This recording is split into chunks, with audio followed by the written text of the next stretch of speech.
Today we are here with Stephen. I was about to start singing double, double, toil and trouble because it's apropos for the wonderful guest we're about to speak with, but I chickened out midway through the intake breath. So hello, welcome back. Thrilled to be here. Hi, Dani. And Lauren. Why don't we start with Lauren? Why don't you introduce yourself and your Hogwarts house, your Patronus, and introduce your shop a little bit. Yeah, so I'm Lauren. I'm the creator, owner, whatever you want to call it, of the Etsy shop called Forbidden Forest Apothecary. I make kind of replicas, kind of different art interpretations of different various potions and beverages and everything from the wizarding world. I'm a Ravenclaw. Is that what was your other question? Was that it? Patronus. I would say probably a cat. I think Pottermore had an official Patronus quiz and I can't find it anymore. So I can't officially say that it's a cat, but that's what I'm feeling. Are you feeling any particular type of cat? Are you a black cat? Are you a tabby? Are you a blue point snowshoe? Shout out to Carmel Mountain Lion Hatterer. What type of cat are you? I would say black cat. I think that's probably the typical answer that I'm going to have to go with. But I know I read recently that I don't know if it was in the movies, but Umbridge and McGonagall both have Patronuses as cats, which is, one's good, one's not. I had never once thought about that. That's a very good point. Stephen, is your cat's middle name Snowshoe? No, it's Carmel Mountain Lion Hatterer. Mountain Lion. He is a blue point snowshoe okay. type of cat. But no, Carmel Mountain Lion Hatterer. Mountain Lion is the middle name. Yeah. Oh. 100%. In his younger years, he was really a mountain lion. Now he's more of a kind of disgruntled U.S. senator from Vermont, if anything. But Lauren, before we get into all things Forbidden Forest Apothecary, and believe you me, I'm excited to go there, let's start with your Harry Potter journey. When did this series first come into your life? I think with the movies, I think when it came out, it was 2001, right? Not 2000, it was 2001. I was 6 or 7, and then I really got engrossed into like seeing the trailer and the movie coming out. And then I read the books after that because I was kind of young to start reading that big of a book.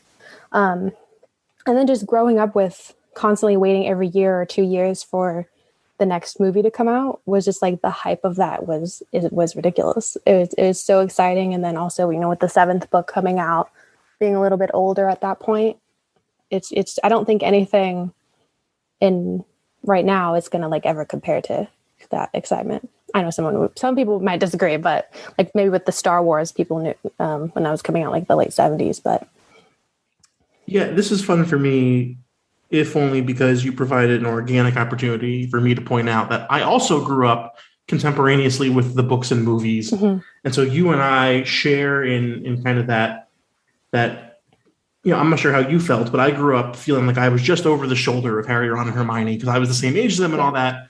Of course, Dani cannot relate to that because Dani, when the books and movies came out, was already a very, very old woman. Excuse me. When the books came out, I was the age of the characters. Thank you very much. No. There's no way. Really? They came out in 98. I was 11.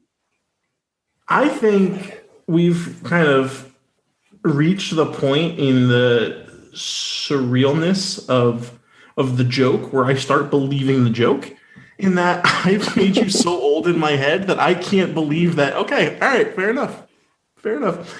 I literally grew up with the characters. Oh, yikes. Okay.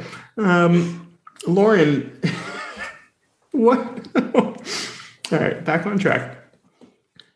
As you were growing up with this series, what do you remember? Like, what was it that gave you that feeling of nothing else is ever going to compare to this, right? Why did you fall in love with it? I think, there's so many reasons. I think it's such an immersive world. There's so many details to it that it really makes you feel like, I don't know how to explain it. Like there's so much knowledge that you have to obtain about the world that it makes you feel like you're in it, if that makes any sense. And it was just something that the world was just so cool. Like, I don't know how else to explain it. It's just where you kind of want it to be as a kid, that you kind of just look at this like really fantastical, these characters and the castle and everything, and kind of living with them and seeing them, especially like obviously you're in the point of Harry, who is new to this world when he first gets introduced to it. So I think just seeing all that as a kid was just like, you know, it's like Santa Claus kind of thing. So from reading the books and growing up with them, how do you start a shop based around potions? So obviously when the movies stopped, I kind of like petered out with it. Like it was 2012. And then recently, I think last Christmas, I would still kind of do like the collecting a tiny bit, like from Noble Collection and stuff. I have kind of a big collection from there. Nowhere near a lot of these collectors on like the Instagram community who have like the bookshelf walls of just everything. So I kind of collected a little bit, and then my mom was looking just on Etsy for just like Harry Potter gifts, like whatever she searched, and she found a couple shops who make potions like this, who are like absolutely amazing. And she got them for me for Christmas, I think last year. And I just like completely fell in love with them, and I kind of wanted to start doing that myself.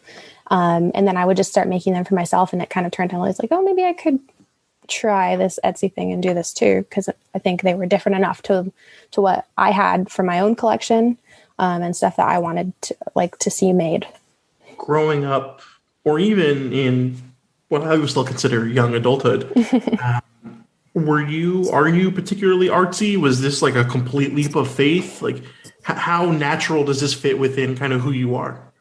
I'm actually an engineer, so I'm not like an artsy. I have like kind of like a creative outlet, and then like the other brain side of the brain, left brain, right brain, whatever whichever one it is. So I really liked that, and I kind of wanted to do it, and kind of just started figuring out like making the labels on the computer was easy to do, and then kind of messing with like the chemistry of making them, like the inside of the bottle, and it actually does feel like you're making potions when you put these things together, because it's not just like water and color, and there's quite a bit that goes into it, especially to like make sure that they're going to last a while and not like mold or anything like that, because obviously it's water. So yeah, it was just kind of like a separate creativity thing that I kind of worked on. Dani, you know who else in the what I'm going to call the Creating Magic podcast community, because you know it's our podcast, we can call it whatever we want. You know who else we've spoken to, who's an engineer by trade, but a crafter. I guess now it's more than by trade, but you know, for fun, quote unquote. Dani, this is where you say Orchard Works. I was getting there. I was like, I had the name. Orchard Works, Steven. Shout out to Ed. I love that guy. He is just so much fun. Before I go off on a tangent about Ed, Lauren, what was the initial reaction from the people around you, be it friends, family, coworkers? Because I'm all on board with being able to flex this other side of your brain. That makes 110% sense to me. But I can imagine there were probably some questions, some like kind of just, oh, okay, that sounds great kind of reactions. I'm curious kind of what that was like for you, if there was one at all. I think everyone was actually really supportive. I think because I kind of like made them first, and I was like, they're like, oh, those are actually pretty okay. Those are kind of good. And I was like, I kind of want to like, maybe I can try opening an Etsy shop. I don't know. We'll just see what happens. If I get no sales, then I'm just doing it for myself at that point, you know? So yeah, everyone was actually pretty okay about it. Pretty supportive for it. So why potions of all the things you could have chosen? I don't know. I think that was just kind of what that was introduced to me. I think there's definitely like, I know a lot of people kind of make different props of different things as well. There's so many things that you can kind of recreate and put your own artistic spin on. But I don't know. I just always loved the potions. There's like I'm reading the books again and kind of like noting all the different potions just so I can have ideas for them in the future. There are so many. There's like dozens of them that I don't know if J.K. Rowling created them all herself or if she took them from other lore or something like that. But there's a ton that you can kind of just have fun with, and there's like a never-ending possibility for creativity within that. Well, on that, where do your ideas come from? Are they mostly from the books? Do you create your own? What is your process of creating a new potion? Typically it starts with a potion that was obviously either in the books or the movie, or I found some that like are in the game that I've never played but sound cool, but they're on like the Harry Potter wiki that's online. I'm not sure who runs that, but that you can find on there. And so I typically pick one that sounds cool, that I think kind of like an idea pops in my head about that, like a design. And then I'll start with designing the label is always like the first thing that I do. And then the color scheme and kind of fill the inside what I want that to look like. And then I'll do like the outside, like the beadwork and like the wax and stuff. So obviously a fair few of like the quote unquote primary potions are pretty well described and or presented visually on screen. So it's fairly easy to bring that to life because there's at least already kind of a design guide to go by.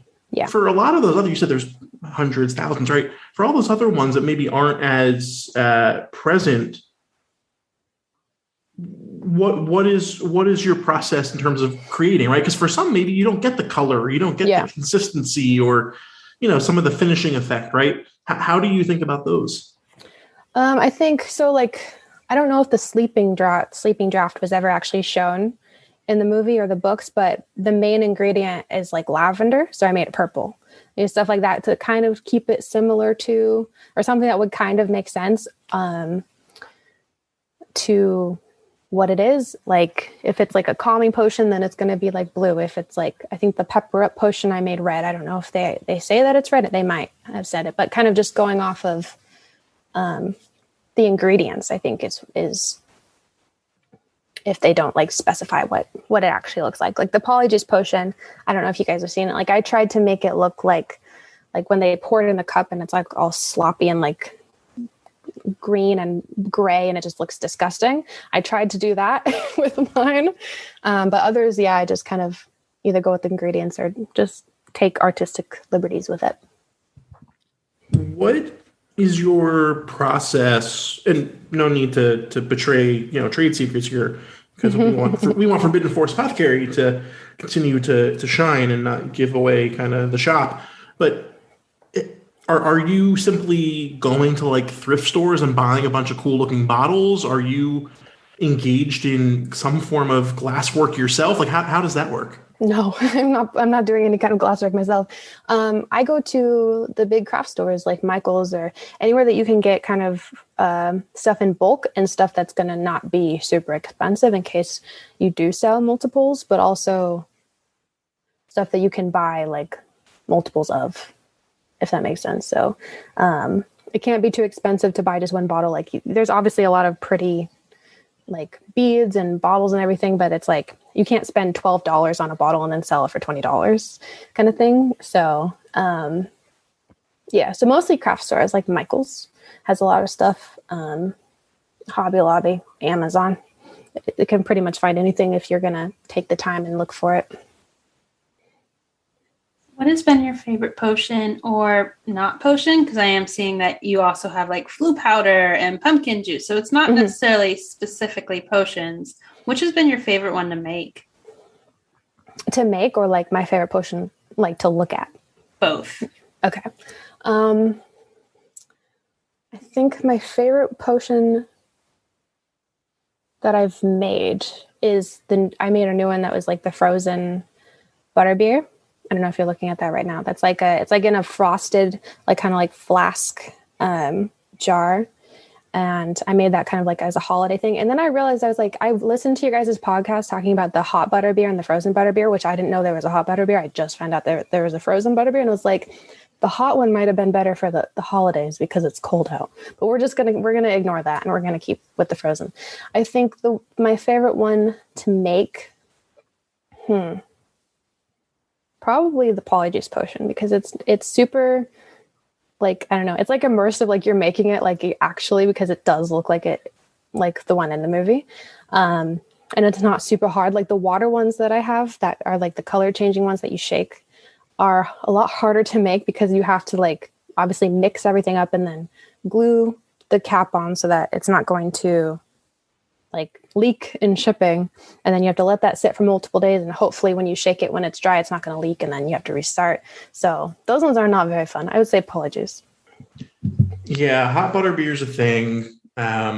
Shout out to a month ago when I did throw a little bit of a fit because the not very nice, slightly sassy man working that butter beer walk up in the corner of Diagon Alley, whatever that's called, told me he didn't have hot butter beer. And I was like, sir, I don't believe you. He's like, no, we only have cold. He went to make me a cold and someone like shouted from the back, we have hot. And he's like, oh, do you want a hot? I was like, yeah, that's what anywho, it's fine. I'll tell you, one of the things I was looking through your page earlier today in prep, beyond certainly all the potions and then what we'll classify as non-potions, I guess, for lack of a better word, right? Yeah. Other things. I found really cool how you do a lot of those essences, right? So, for example, the one that caught my eye was the Mord's Mordra, which, creepy and terrifying, but I really like that the effect of like the swirl in the bottle. That was really, really cool. I think it's cool that you can bring to life anything from the series. It doesn't just have to be something that you could physically put into a bottle. Yeah, you can do whatever you want. Yeah, that's neat. I will say one more thing. I'll give you, this whole episode's a plug, but I'll give you a specific plug to a specific audience, which is all of my fellow pin collectors out there who are always looking for aesthetically pleasing ways to display pins, to add some like dimensional elements to your boards and to your shelves. Put right in front of the board. If you have a dark arts board, Mord's Mordra works great. There's all the house themed essences, the love potions, the winter potions, the butterbeer. This could really add some nice dimension to your pin display, is all I'm saying to all my listeners out there. To anyone's display, even the non-pin collector. Well, sure, but I only think through the prism of the things that I know, Dani. I am small and closed-minded like that. I'm aware. I love all the different shapes. I've always liked like containers and like just fun things that look neat on a shelf. So I've just really enjoyed. I really love your pumpkin juice. Oh, thank you. Just all the ideas and the looks, they all pop in their own way. So it's not something that's going to get like lost in the background. Have you had any people like make requests for anything, or are you just still going off on your own? I thought about having that open. Like I've seen other shops have like, there's a separate listing for like, ask me to do a custom potion. But I think that that would be hard because it would have to not be custom to some degree. Like it would have to be like pick from these bottles, pick from these charms. Like build your own almost. Yeah. I don't know how easy that would be. How like if you would put it together and they're like, oh yeah, I don't like that. That does not look like what I thought it looked like. So, but no, I'm definitely open to requests if people have ideas, but I'm going to try. My goal is to make every single potion in the Harry Potter world. So we'll see if that happens.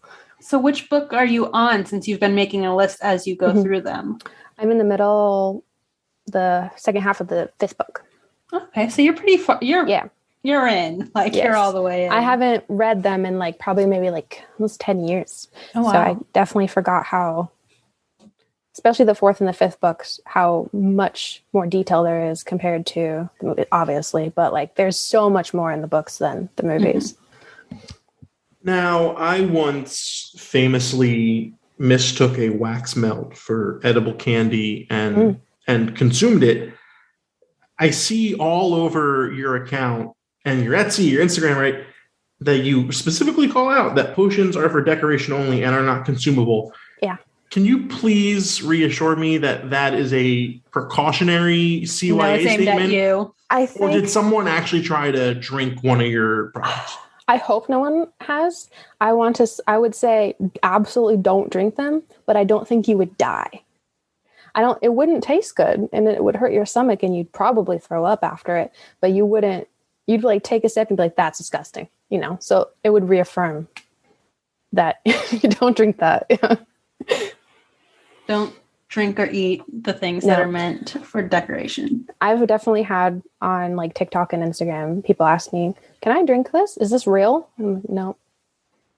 And I've seen someone else on a different potions person's TikTok say that they're like, is this a real potion? Because I don't want a real one. I want a fake one. And I'm like, I don't know what that, like, are you asking if it works? Will this turn me into a frog? Yeah. I don't want that. Since you are rereading the books for the first time in about a decade, has anything like surprised you with rereading them, or like anything that sticks out, or even how, or like relating to different characters now that you're older while reading them? Hermione's always going to be my like absolute favorite, no matter what. I think after like just as the years go on, just more affirming that like I always felt like I am Hermione. That's just like the character that I identify with most. I think the most surprising one, and I'm sure many people do not agree with me on this one, but reading the third book, I was like, this one is not the best. Like, I don't know. I'm sure a lot of people do not agree with that. I think it just like the pacing of it compared to the movie and kind of the choices that J.K. Rowling made for as far as the plot were not as good as the movie. And I was also surprised that the first and the second book are almost exactly the same as the movie. Like they took so many lines of dialogue straight out of the book. And I was like, this is like, they just took it. They didn't even like have to have a script writer. I was thinking about it. We've been rewatching the movies fairly recently here on CMP. Yeah, that's probably true. That said, I haven't read the books in a while. So what do I really know? But that feels accurate. What if I can return to the shop real quick? I know Dani just tried to transition out, and I'm just going to take us right back in. So, my bad. But beyond, as you've stated, like progressing through the rest of the series, from a business standpoint, right, for your shop, as we sit here on the precipice of 2022, what are you looking forward to for next year? Well, I think I was like super grateful for everything that's happened. I think I opened August 15th or 17th. So it's only been a little over 2.5 months. And it's just grown so crazily that like beyond anything that I could have like dreamt or like, I've just been like really grateful for all of the support and everything. But I think I definitely have some more ideas that I want to do and kind of offer like more sets. Like I've seen, not to give away too many ideas, but I've seen people like make like the set of every ingredient that you need to make Polyjuice Potion and kind of like have like that in a set kind of thing. Or like a different potion, because I have seen someone do the Polyjuice Potion, so I was thinking like a different one to do. But yeah, I have a lot more ideas and kind of just make them, I don't know, I think more realistic looking, because I think a lot of mine are, every time I go to like design a label, I always go for color. Like that's the immediate thing. And I think to have them just like that with that parchment background and then like all black kind of thing also looks cool. So I want to do like more realistic, more prop replica looking ones too. I'll give you a free idea that I have zero sense of whether it's actually going to be a good one or not, but I'm just going to speak it. And if it's good, great. If not, well, okay, you listened and we move on. Along the lines of those little mini house specific bottles you did, like house starter kits, right? Where you could do like a pack of 4 different shapes, different size, different, finish consistency of like what makes a Hufflepuff starter kit. And it's, whatever the hell would go into that, right? Slytherin starter kit and all that stuff. That's a good idea. Because I am not, as Dani can attest to, I have zero idea how to display my various pieces of merchandise, apparel, books, whatever. I have no eye for that. But the one thing I like to do is I have a couple of Hufflepuff specific shelves, and it's all my various stuff. And that would be fun to sit there. I think it would look really nice. So that is a good idea. This is very much like me selfishly imposing an idea onto you. Okay. But I'll do it. I think that would be cool. I think that actually would be a fun idea, especially because there's a lot of people that decorations tend to be house driven. Yeah, it is difficult because, I'll make that. You want royalties for that idea? I'm gonna give you if I do that. Only because you offered, I'm going to say no. Usually I say I'll take 10% and we'll move on. Okay. But because you were generous enough to even bring it up, I'm not. No, this is just a free idea. Okay. I'm going to do it. Watch. Yeah, I think that would be cool. You do have to be careful. So one thing that I started looking into when I started doing this is the trademarking and the copyright stuff, which is super scary. It's so scary. And every single that you see people when they put especially like newer shops, when they put like Harry Potter potions or whatever, you cannot use the words Harry Potter in any kind of thing. And it makes me so worried. And especially like the Gryffindor and the Slytherin names are kind of close to that. They're not technically trademarked for, like, Harry Potter is trademarked for everything. You can't use it for any kind of like web shop or like a bunch of stuff. But the Slytherin names and the house names are kind of more like, you can't use them for clothing. You can't use them for tumblers. You can't use them for phone cases. And that's kind of it. But it's still close enough. Like also Hogwarts, I'm not touching that, so just like the name of that.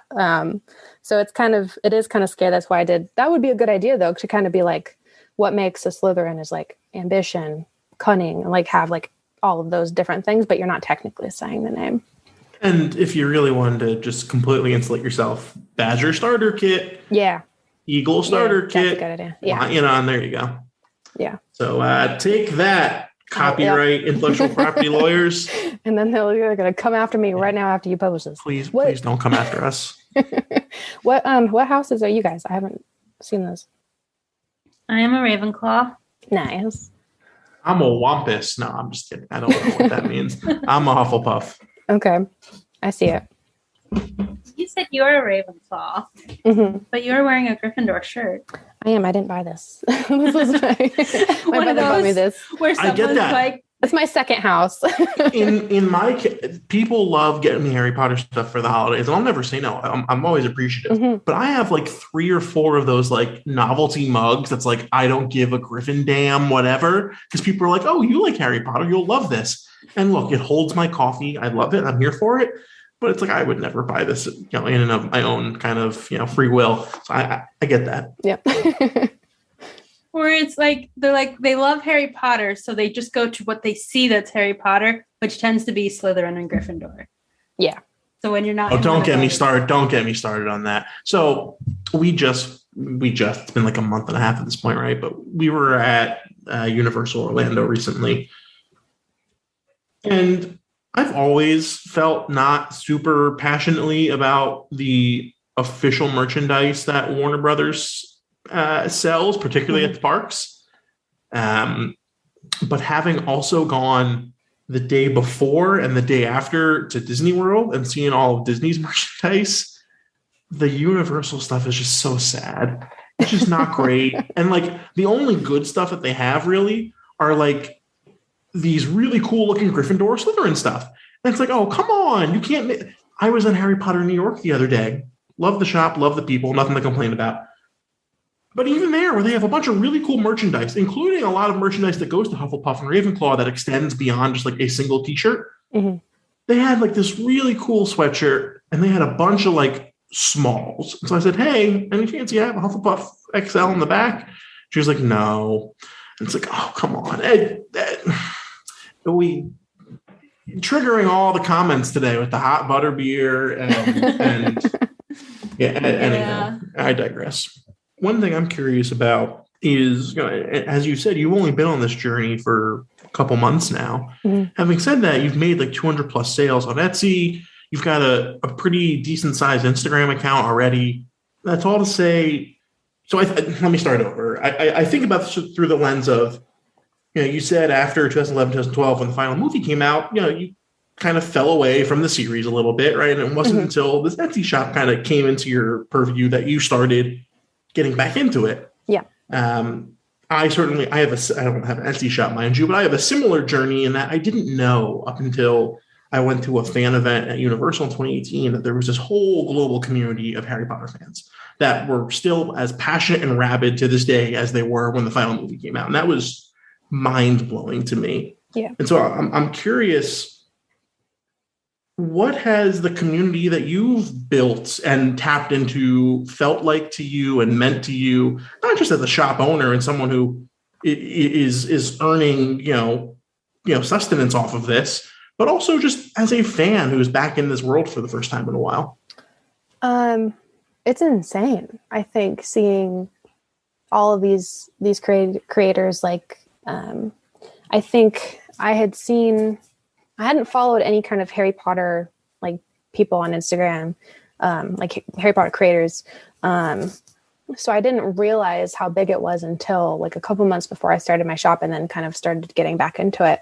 And I think these people, like, I don't remember her last name, but she's a really big YouTuber, Cherry something. She and like other people who are like that, who have like hundreds of thousands of followers, and they're making Harry Potter videos. It's not funny. Not like I'm laughing at it, but it's like, it's insane. Even after like almost a decade that the final movie was done. And I think the community that I've noticed and kind of had around my Instagram is just like, everyone is so supportive of other people's content, and there's really no competition, and the stuff that everyone puts out. And just like, I love looking at those like super pretty pictures where they kind of, people will take their collector's items or the books and just kind of incorporate them into like really beautiful photographs. I think I seen a couple accounts, and that's kind of what started getting me back into it, was first seeing those and kind of like falling in love with their pictures and kind of getting back into like that collecting. And then having, my own potion collection that I got like last Christmas, and kind of just falling in love with the movies again and watching those after not having seen them for a while, and rereading the books and everything. Yeah. You touched on something there that I think about a lot, and maybe, Dani, this is a whole nother topic that we do a whole episode on at some point in the future. But I think a lot about the Harry Potter Wizarding World franchise and its fans. And I try to examine it in comparison to the Star Wars franchise. But with two caveats. Caveat A being it's at a different point in its journey than the Star Wars franchise. And B, I wasn't around for the point in the Star Wars franchise back then that the Harry Potter franchise is now. Right. And I think about like, this is a weird metaphor, but like, those people who like look good, like as like kids, don't look good in middle age, but like look really good when they get to like be like older, and they're like, like grandparents age. Like there's some people who just like don't look good in the middle. I kind of feel that's where like the Harry Potter franchise is now, where it's like we had the series and the books and the movies, and we all loved those. And now the fan base is just rabid for more content, but it's too close right now to the original stuff to where we're always going to view it way too harshly against the original, because the original wasn't that long ago, even though it was a decade ago, right? Like it wasn't that long ago. And so we're all creating new shops, creating podcasts, doing YouTube videos, doing art, music, fan conventions, and we're desperate for more stuff. But I think, and again, Dani, this is something we talk about another time, but like I think we're in that middle period for what I guess for Star Wars would be like the late 80s, early 90s, right? And it's like, okay, like we're all it would have been like when but, the prequel Star Wars came out. Yeah, we're right around there. Because like, I don't know. That's all to say that like, I think there's a lot, I don't know, it's a whole other topic, but to your point about being amazed that like there's YouTube people who are doing Harry Potter videos and getting like hundreds of thousands of views and all that, it's like simultaneously insane because like the series hasn't been out for a decade. What the hell are we still talking about? Yeah. But at the same time, it's like, no, that makes sense. Like this is a worldwide global phenomenon that's not going away. No, it's not. Why don't we head into some random Harry Potter questions? Can I ask the first one? Yes. In Half-Blood Prince, Lauren. Okay. And both in the books and the movies, I believe. Definitely in the movies. I'm pretty sure in the books. I don't wholly recall. I haven't gotten to the sixth one yet. Okay, so we'll see. Well, it's a theoretical question, not like a specific quiz. Thing. Okay. Right. But there's a scene where the Slug Club meets, and Slughorn's asking everybody like what their parents do and all that stuff.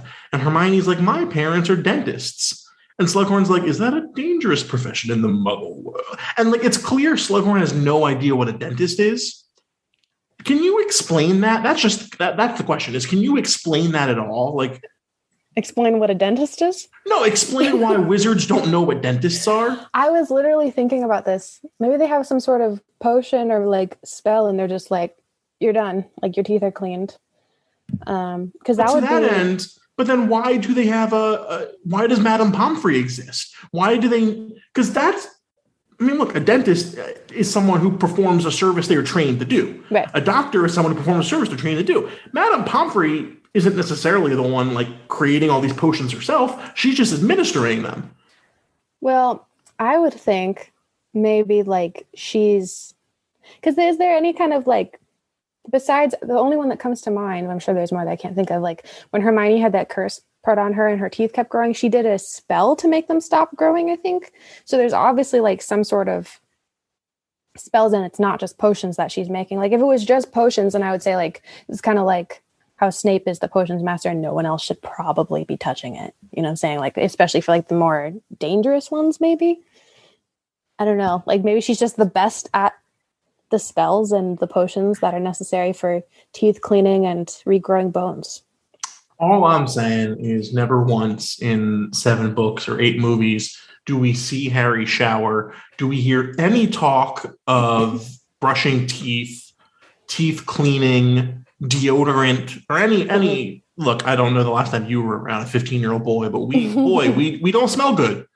And so I think it's one in a line of many hygiene deficiencies that just did not make it into the canon of the Wizarding World. No, but there are bathrooms and showers, obviously, because they are there. Well, no, we don't know their shower. No. Oh, there's baths. There is a prefect's bath.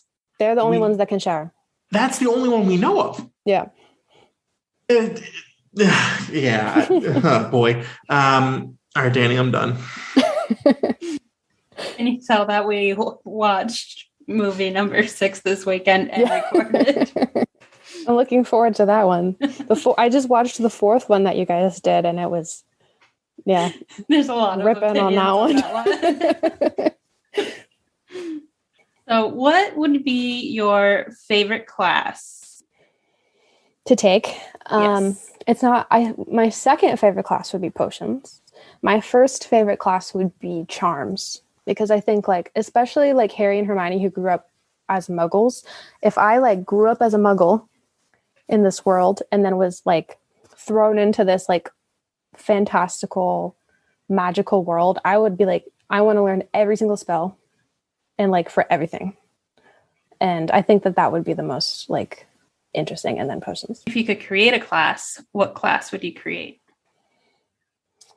Or club. Clubs are acceptable too. That's a tough one. I don't know. I know that there's no kind of, to your guys' point, like I know obviously that you can't use technology at all, but I think if they took some sort of, obviously they have Muggle studies, but no one's like paying attention to it or nobody's taking it or something. So I think if they had like a more knowledgeable class, like something that maybe Arthur Weasley could have taken, that would have helped him a little bit, so he would know the function of a rubber duck. I think that would be a little bit more helpful to them than just kind of learning the history, but kind of learning like modern day stuff that they should know. That's valid. Favorite book, least favorite book, favorite movie, least favorite movie. My least favorite book is The Prisoner of Azkaban. My favorite book, I haven't read the 6th one yet, but I think it's either going to be the 5th or the 6th book. My favorite movie is the 5th, is Order of the Phoenix. My least favorite movie is probably Deathly Hallows Part 1. Not because it's bad, but just because it's not my top. We're about to embark on HP7P1 at some point here in the near future. I was just talking about this with Dani whenever we recorded that yesterday or the day before or whatever. It's a movie that when I first watched it, I didn't like at all. But after having watched part 2 and then just having revisited it over the years, I like it more and more and can appreciate what it did in context of the rest of the series, particularly the final movie. But yeah, so I'm interested to see how I feel about it, thinking about it critically with the heaviest of air quotes, because I don't think anything I do around here is real critical thinking. But yeah, it's going to be interesting. It will be. Or not, or it won't be interesting. Like one way or the other. We're still going to record an episode, but who's to say? True. Do you have any other questions, Stephen? No, only that this really was fun, Lauren. It's the way that we do business around here, creating magic, is I will find Instagram accounts of people who are doing cool things, like whether it's just photos I like or things that look interesting, whatever, and I'll send it to Dani, and without any like words, I'll send her the profile, and that's like my way of saying like, hey, we should book this person. And so Dani's like, yeah, we're speaking with Forbidden Forest Apothecary, and I was like, oh my god, wait, it's a cool potion. So this was really fun for me. Thank you for coming on. Oh, thank you. Yeah, do you want to let our listeners know where they can find you and support you in your work? Yeah, so my Etsy shop is Forbidden Forest APO, and my Instagram is Forbidden_Forest_Apothecary. Pretty sure that's correct. Just those two are my main places that I'll be posting and selling. Nice. And then something we haven't done in a while, because we've been going through the movies, is creator shout out. It has been a while. So Lauren, do you have anyone you would like to shout out? Or Yeah, I think there's a YouTuber that I really like. Her name is Cooking and Craft Chick on YouTube and on Instagram. She does really cool Harry Potter DIYs, including potions, and her like design skills are absolutely amazing. She's really good to check out. And then another potion shop that I really like that's in the UK is called Incantatrix Apothecary, that everybody should be absolutely purchasing from if they're interested, because her work is absolutely incredible. Her and her mom, I think. So yeah, I think say those two. Dani, how about you? Well, our friend of the pod, Sydney, just announced that she is opening up her official shop, moving away from Etsy. So that should be coming soon. So keep an eye out for that. And then I also have Brianna at Stitches and Spells. And she did a fun Velma from Scooby-Doo Halloween cosplay that I just enjoyed. And she has a lot of fun little costumes and outfits that she's put together. So check her out. Yeah, Sydney, I'll tell you right now, you certainly don't need my help. You're doing more than fine. You're doing great. If you ever wanted to open up a physical shop, I will stake you with whatever money you need to get that going, because you, for going on almost 2 years now, bring me such joy and beauty and happiness. So this is Muggle and Khakis going on the record saying, whatever galleons I have in my cold bank account, I will gladly chip in to open up the Sid Sketched shop. Say that 3 times fast.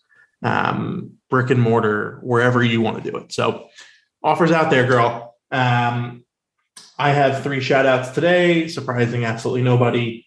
First, a sad one, but it was announced today, so here we are. Wizards Unite is closing, finishing, ending. Not really sure what the right terminology. I guess ending makes the most sense. On January 31st, 2022. And, it's an app. Life's going to go on. It'll be just fine. But certainly, good friends of the pod, Katie and Russell, the Harry Potter fan, and Cantina Kitchen, they met through Wizards Unite at an event. And I learned that one can walk for leisure outdoors thanks to Wizards Unite, and I'm not sure I'm going to do that anymore without the app. And the gift giving function on the app, where you could send little gifts, like it was cool to see other people around the globe and where they were location tagged. Right, there was one person I somehow connected with, I guess through Instagram or Twitter, who would send me gifts, and they're based in Egypt, so I'd get I'm sending gifts from the Cheesecake Factory in West Hartford, and they're sending me gifts from the Great Pyramids. it was really cool. So it's still a little while before it officially closes up, but fare thee well, Wizards Unite. It's been a journey.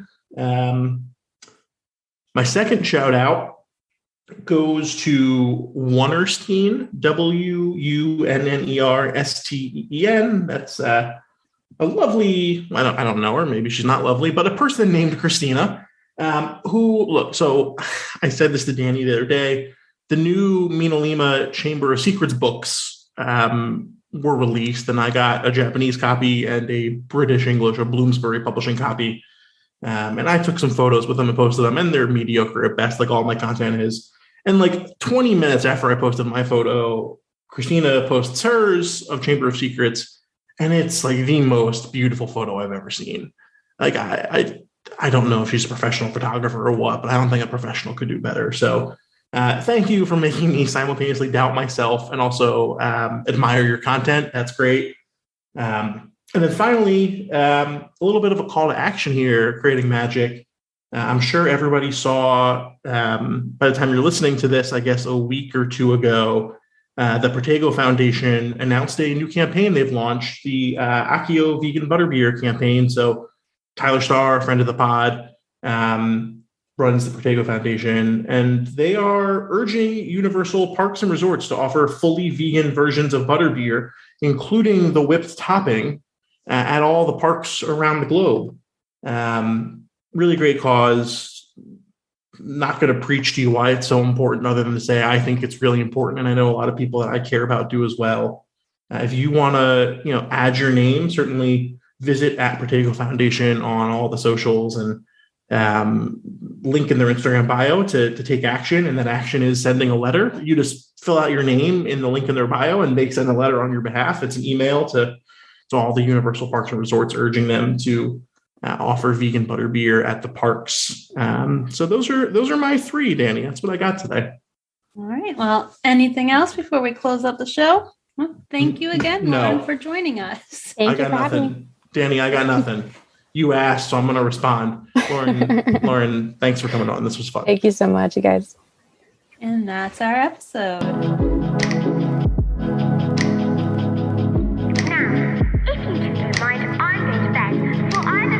With another clever idea to get us killed, or worse, expelled.